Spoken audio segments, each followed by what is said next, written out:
তারা সালামুন আলাইকা বা আসসালামু আলাইকার মতো করে বলতো সামা আলাইকা বা আসসাম আলাইকা, যার অর্থ হচ্ছে তোমার মৃত্যু হোক। So hope you understand the difference. Religious mindset, বিশ্বাসের ঢেকে গেলায় বইটি পরিচিত বৃত্তের বাইরে থেকে ধর্মকে মূল্যায়নের একটা চেষ্টা। ধর্ম নিয়ে নিরপেক্ষ নির্মোহ বিশ্লেষণ করা খুবই কঠিন, কারণ আমরা প্রতিটা মানুষই ধর্মকে আমাদের ইস্পাত কঠিন রিলিজিয়াস মাইন্ডসেটের ভিত্তিতেই মূল্যায়ন করতে পছন্দ করি। তাই দিন শেষে যে যার অবস্থানেই অনড়। অথচ ধর্ম নিয়ে আলোচিত বিতর্কের বেশিরভাগ বিষয় আসলে ধর্মের সাথে সম্পর্কিতই না। অনুরোধের ঢেকে গেলা এই বাংলা বাগধারার অর্থ কারো অনুরোধে ঢেকে গেলার মতো অসম্ভব কঠিন কাজ করা। এমন অসম্ভব কাজ মানুষ কারো অনুরোধে না করলেও ধর্ম বিশ্বাসে করে। পুণ্যের আশায় একসময় সদ্য বিধবা নারীর স্বামীর চিতায় আত্মাহুতি দিত। একই আশায় নিরীহ মানুষ হত্যা করতে কথিত পুণ্যার্থীরা আত্মঘাতী হামলা করে। এই বইটি কোনো ধর্মীয় ফতোয়া, পরামর্শ বা সিদ্ধান্ত না হলেও ইসলাম ধর্মের প্রধান করণীয় বর্জনীয় সম্পর্কে মুসলিম, অমুসলিম, সেকুলার, এমনকি নাস্তিক সবার ভাবনায় একটা বৈপ্লবিক পরিবর্তন আনবে। সঠিক দৃষ্টিভঙ্গি, সঠিক মাইন্ডসেট থেকে ধর্মকে মূল্যায়ন করতে সাহায্য করবে। ধর্ম ধর্মের আগাছা চিহ্নিত করতে সহায়ক হবে। নাস্তিকদের অনেকে যেমন ধর্মের প্রয়োজনীয়তা উপলব্ধি করবেন, আমরা ধার্মিকরাও বুঝতে পারবো যে ধর্মের নামে আমরা বেশিরভাগ মুসলমান বিভিন্ন অধর্মের বৃত্তে বন্দী। এ বইয়ে পবিত্র কোরআনের আলোকে আমাদের প্রতিদিনের ধর্মচর্চায় নানান অসঙ্গতি তুলে ধরার চেষ্টা করেছি। পরিচিত আস্তিক নাস্তিক বিতর্ক থেকে শুরু করে হালাল হারাম, অ্যালকোহল, নামাজ, হাদিস, ফিকহ, হিজাব, দাড়ি এবং ভিন্ন ধর্মাবলম্বীদের সম্পর্কে কোরআনের বক্তব্য তুলে ধরেছে, যা আপনাকে অবাক করবে। মুসলমানদের মধ্যে বিভক্তি, বিভাজনের কারণ ও ফলাফল নিয়েও বিশদ আলোচনা করেছি। তবে আমার কথা নয়, কোরআন খুলে মিলিয়ে নেবেন। আমার শিক্ষা জীবনের শুরুটা মাদ্রাসায়। হানাফি সুন্নি ধারার মাদ্রাসায় পড়লেও আমার ভিডিও বা বইয়ে আমি নানামুখী উদাহরণ দিয়েছি বোঝানোর সুবিধার্থে। কিন্তু কোনো দল, মত, তরিকার প্রতি আমার কোনো অনুরাগ বা বিরাগ নাই। অমুসলিম, এমনকি নাস্তিকদের নিয়েও আমার কোনো আপত্তি নাই, কোনো অভিযোগ, অনুযোগ নাই। তাই আপনি হাদিস, ফিকহ, পীর, ফকির, ওজা, টিয়া পাখি যাই বিশ্বাস করেন, আমার আপনার প্রতি পূর্ণ সম্মান আছে। কাউকে কষ্ট দেওয়া আমার উদ্দেশ্য নয়, তবে কেউ আহত হলে তার নিতান্তই ক্রস ফায়ার বলে বিবেচিত হবে। কোরআনে আল্লাহ যতবার বেহেশতের প্রতিশ্রুতি দিয়েছেন, ততবারই বিশ্বাস ও সৎকর্মের পূর্ব শর্ত দিয়েছেন। এই বিশ্বাস ও সৎকর্মের বিস্তারিত তালিকাও কোরআনে বলে দিয়েছেন। কিন্তু আমাদের পরিচিত ইসলামের সাথে সে তালিকার সম্পর্ক খুব একটা নাই বললেই চলে। কোরআনের বিশ্বাস ও সৎকর্মের তালিকা যদি আমাদের প্রতিদিনের ধর্মচর্চার ভিত্তি হতো, তবে ইসলাম ধর্মের কোনো প্রচার প্রচারণার প্রয়োজন পড়তো না, বিতর্কের তো প্রশ্নই উঠত না। কোরআনের মূলনীতি বিশ্বাস ও সৎকর্মের সাথে সম্পর্কহীন, সমাজ সংসারে গুরুত্বহীন কিছু রীতিরেওয়াজ আমরা ধর্ম হিসাবে পালন করি। বিভিন্ন ব্যক্তি বা গোষ্ঠীর কথিত ধর্মীয় মতবাদ প্রতিষ্ঠায় চরমপন্থা অনুসরণ করে ধর্মকে গেলার অযোগ্য ঢেকি বানিয়েছি। কোরআনের শাশ্বত সৌন্দর্য, সরল পথ ভুলে মুসলমানরা আজ দলে দলে বিভক্ত। অথচ এই কোরআন আরবের ক্ষুদ্র ক্ষুদ্র গোত্রগুলোকে একত্রিত করে সারা পৃথিবীর অনুকরণীয় আদর্শ এবং অজেয় পরার শক্তি বানিয়েছে। বোঝার উদ্দেশ্যে মনোযোগ দিয়ে পড়লে বইটি আপনার ধর্মীয় ভাবনায় একটি নতুন দুয়ার খুলবে। পরিষ্কার রেফারেন্স সহ মূল্যায়ন করতে পারবেন যে তাফসিরুল কোরআন নাম দিয়ে রাতভর আমাদের যা শোনানো হয় তার সাথে কোরআনের বিশেষ সম্পর্ক নেই। হাদিস, তাফসির, ফিকহ, ফাজাইলে আমলের নামে বিভিন্ন ব্যক্তি বা গোষ্ঠীর মতবাদ আমরা মানছি, আর অসংখ্য দল উপদলে বিভক্ত হচ্ছি। মদিনা, দেওবন্দে না পড়লে আপনি কোরআন বুঝবেন না, এমন অদৃশ্য দেয়াল তৈরি করলেও মাদানী, আজহারি হুজুররা যে আমাদের কোরআনের সত্য থেকে দূরে সরিয়ে রেখেছে, তা আপনি এই বই থেকে পরিষ্কার বুঝতে পারবেন। সালাম, আসসালামু আলাইকুম, সালামুন আলাইকুম। Which one is the most appropriate greeting? আমি এক একটি ভিডিওতে এক একভাবে সালাম দিয়েছি এবং সব ভিডিওতেই সালাম নিয়ে প্রতিক্রিয়াশীল মন্তব্য পেয়েছি। যদি আমি এ ধরনের মন্তব্য ওভারলুক করার চেষ্টা করি, তবে কিছু কমেন্ট অনুযায়ী আসসালামু আলাইকুম কোরআনিক গ্রিটিং নয় এবং এ ধরনের সালাম দেওয়ার জন্য নাকি দোজখে যেতে হবে। বিষয়টা খুবই উদ্বেগের। মনে হচ্ছে কিভাবে সালাম দিতে হবে তা নিয়ে মুসলমানরা কয়েক ভাগে বিভক্ত হয়ে পড়তে পারে।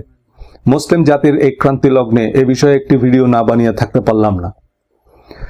তবে সালাম প্রসঙ্গে যাওয়ার আগে আমি একটু পরিষ্কার করতে চাই, আমি কোরআন কেন্দ্রিক ধর্মচর্চার কথা বলছি মানে এই নয় যে হাদিস, ফিকহ, ফাজাইলে আমলে যা আছে তা কোরআনের সাথে সঙ্গতিপূর্ণ হলেও সেটা মানা যাবে না।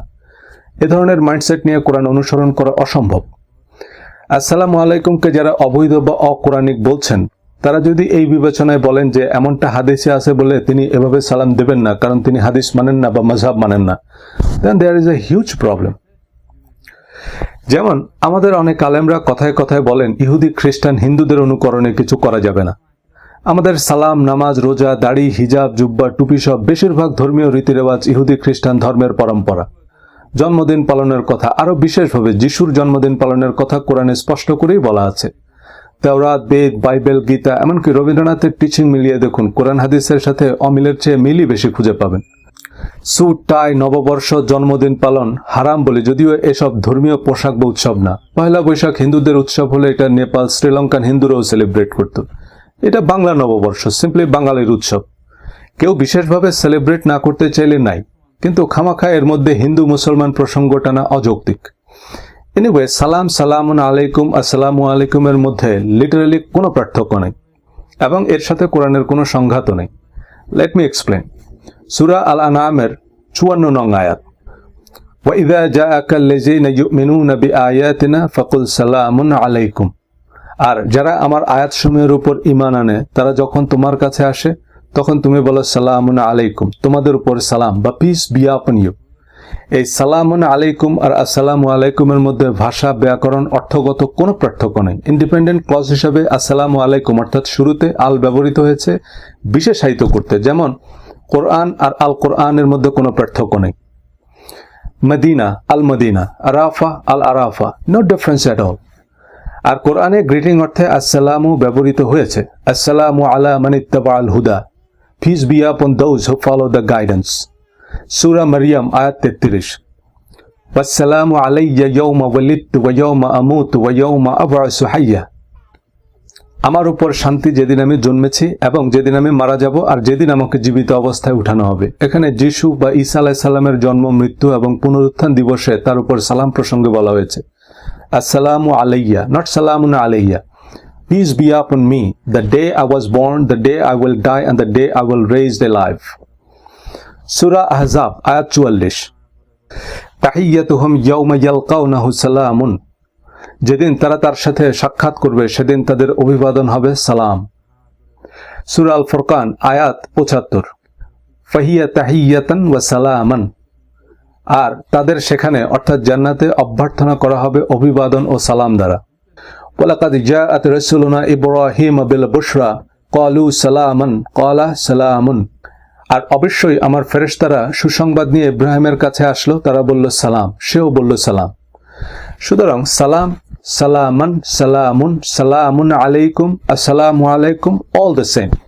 You can greet either way.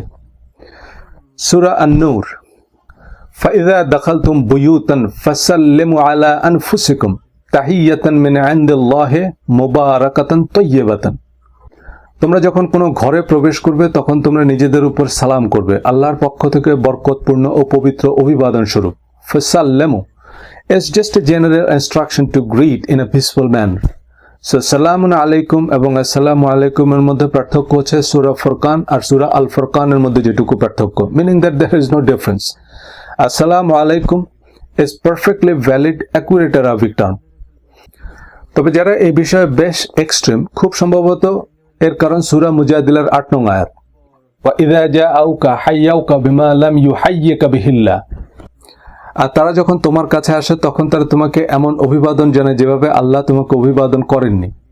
এটা একটা লম্বা আয়াত, বাট পুরো আয়াত পড়লে বুঝবেন অমুসলিমদের একদল নবীজির সম্পর্কে ষড়যন্ত্র করত। তারা নবীজিকে এমনভাবে অভিবাদন করত যা পিসফুল ছিল না। তারা সালামুন আলাইকা বা আসসালামু আলাইকার মতো করে বলতো সামা আলাইকা বা আসসাম আলাইকা, যার অর্থ হচ্ছে তোমার মৃত্যু হোক। So hope you understand the difference. Thank you for watching.